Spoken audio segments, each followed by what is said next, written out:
Կոտայքի նորանշանակ մարզպետ Կարապետ Գուլոյանը առաջի աշխատանքային հանդիպումն է ունեցել մարզի քաղաքային եւ գյուղական համայնքների ղեկավարների հետ։ Մինչ մարզպետարանում կայացած աշխատանքային հանդիպման օրակարգային հարցերի անդրադառնալը Կոտայքի մարզպետ Կարապետ Գուլոյանը իր խոսքում ընդգծել է մարզում տեղական ինքնակառավարման համակարգի պատշաճ եւ համակողմանի գործունեության կարեւորությունները,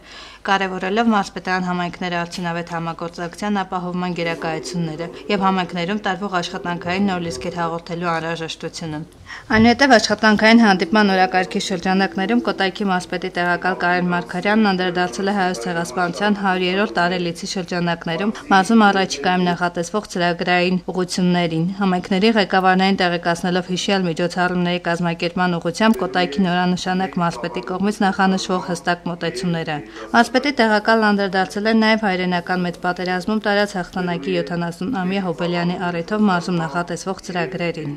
Մարզպետարանի աշխատակազմի ֆինանսական եւ սոցիալ-տնտեսական զարգացման վարչության պետ Լադիկ Նահապետյանը ներկայացրել է մարզի համայնքների բյուջեների հավաքագրման ընթացքին վերաբերող մի շարք հարցեր։ Աշխատանքային հանդիպման ընթացքում մարզպետարանի աշխատակազմի քաղաքաշինության վարչության պետ Արշավիր Խաչատրյանը անդրադարձել է համայնքների քաղաքաշինական գործառույթների հիմնական մոտեցումներին եւ առաջիկայում նախատեսվող հրատապ անելիքներին։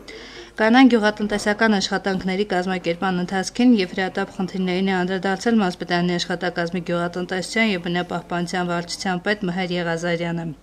Համայնքներում արկա եւ հրատապ լուծումներ պահանջող մի շարք հողաշինական խնդիրների վերաբերյալ բարձաբանումներ է ներկայացրել հողաշինության եւ հողօգտագործման բաժնի պետ Գուրգեն Ավետիսյանը։ Ամփոփելով աշխատանքային խորհրդակցությունը Կոտայքի մարզպետ Կարապետ Գուլոյանը հայտնել է մշտապես մարզի համայնքների կողքին լինելու իր պատրաստակամությունը։ Հաստել, որ մշակվելու եւ իրագործվելու են համայնքային ենթակառուցվածքների աշխատանքներն ավելի արդյունավետ կազմակերպելուն միտված համակողմանի ծրագրեր։ Կոտայքի մարզպետը մարզպետարանի աշխատակազմի համապատասխան կառուցվածքային ստորաբաժանումների ղեկավարներին հանձնարարել են առավել համակողմանի վերլուծել բարձրացված հարցերն ու ամփոփ տեղեկատվություն ներկայացնել համայնքներում առկա խնդիրների եւ վերջիններիս լուծման հնարավորությունների վերաբերյալ։